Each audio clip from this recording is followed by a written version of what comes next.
I should have kept driving. That's what I tell myself every night when I can't sleep. I should have just ignored that flickering vacancy sign and pushed all the way through to Albuquerque. But my eyes were burning from 12 straight hours behind the wheel, and the Sunset Motel looked clean enough from the highway. This was 3 months ago, but I still can't shake what I saw in room 7. I'm a long-haul trucker, been doing cross-country runs for 8 years.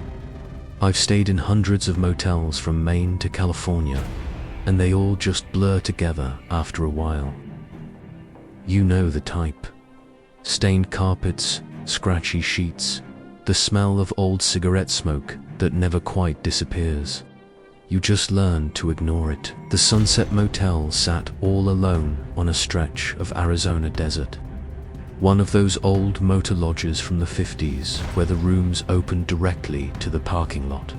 The kind of place that really should have been torn down decades ago, but somehow just kept limping along. The clerk was a rail-thin woman in her 60s, smoking a cigarette behind a bulletproof partition. She barely even looked at me when I asked for a room. $65. Cash only. Checkouts at 11. She slid a key through the slot. An actual metal key, not one of those key cards. Room 7. I hesitated. Any chance I could get a different room? 7's my unlucky number.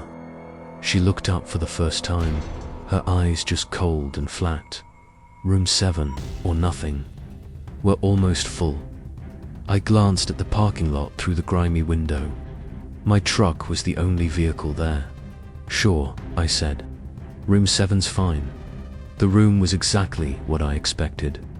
A queen bed with a comforter that looked like it hadn't been washed since the 90s. A TV bolted to the dresser. A bathroom with rust stains in the sink. I've stayed in worse. I dropped my bag, kicked off my boots, and just collapsed onto the bed. My phone showed 11:47 p.m. I figured if I could just get 6 hours of sleep, I'd be back on the road by dawn. I woke up at 2:13 a.m. to the sound of the shower running. My first groggy thought was that I must have left it on somehow, but I hadn't even used the bathroom yet. I sat up, listening.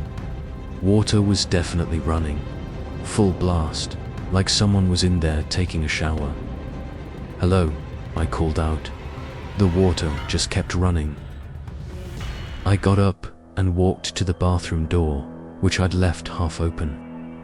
Steam was pouring out into the room. The shower was running full hot. The mirror completely fogged over. I reached in and turned off the faucet.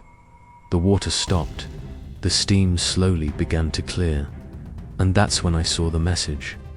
Someone had written on the fogged mirror, the letters dripping with condensation, "Get out now." My heart was hammering. I spun around, checking the room. The door was still chained from the inside. Both windows were locked. Nobody could have gotten in. I grabbed my phone and turned on the flashlight, checking every corner. The closet, under the bed, behind the curtains, nothing. I stood there in the dark, trying to rationalize what I'd just seen. Maybe someone had written it earlier, and the steam just made it visible again. That had to be it. Some previous guest's idea of a joke. I left the bathroom light on and got back into bed, but I couldn't sleep. I just kept staring at that bathroom doorway, watching the steam slowly dissipate. At 3:30 a.m., I heard the sound of a door opening. Not my door, a different door. It sounded like it was coming from inside the wall. I sat up and listened. Footsteps, slow, deliberate footsteps, walking across a room. But the footsteps were inside the wall, in the room next to mine. I remembered what the clerk had said. "We're almost full," but there were no other cars in the parking lot. The footsteps stopped.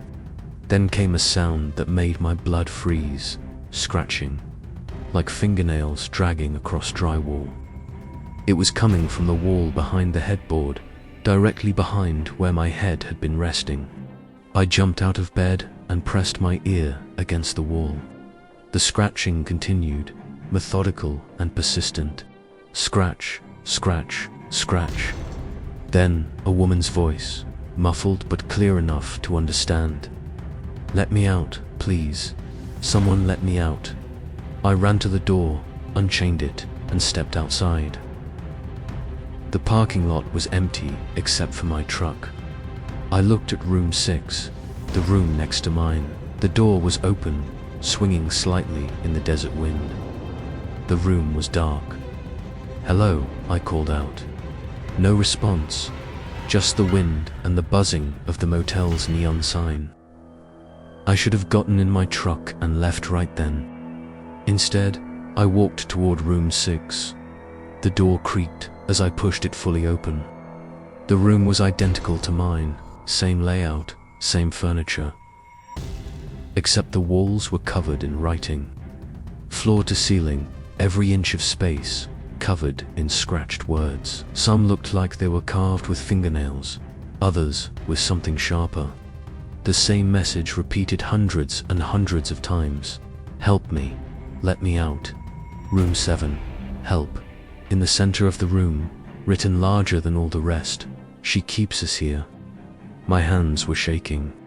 I backed out of the room and looked down the row of motel rooms. Every single door was closed except for 6 and 7. But in the windows, I could see silhouettes.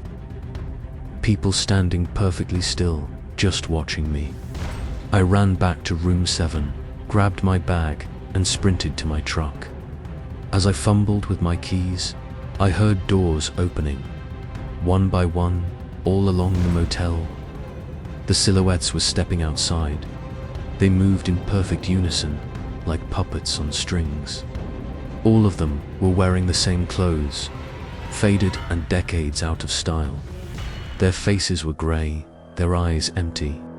They weren't walking, they were gliding, their feet not quite touching the ground, and they were all moving toward me. I finally got the truck started and threw it in reverse, the tires screaming on the asphalt. In my mirrors, I could see them gathering in a line, watching me leave. And the clerk, she was standing in the office doorway, still smoking that cigarette, with a small, chilling smile on her face. I drove straight through to California. I didn't stop until I hit Los Angeles. When I looked up the Sunset Motel later, I couldn't find any record of it online. No reviews, no address, absolutely nothing. I even called the Arizona Tourism Board. They'd never heard of it, but I know it's there. On Route 66, somewhere in the Arizona desert, still collecting guests. Last week, I was talking to another trucker at a rest stop. He mentioned staying at a cheap motel off Route 66. Said it was called the Desert Rose, or maybe the Sunrise, and he couldn't quite remember. But he remembered the room number. Room 7. I told him about my experience. He just laughed it off. Said I'd probably had a bad dream, or maybe too much coffee. But I saw something in his eyes. A flicker of recognition. Of fear. What did the clerk look like? I asked him. His smile faded. Older lady, real thin. Smoked a lot.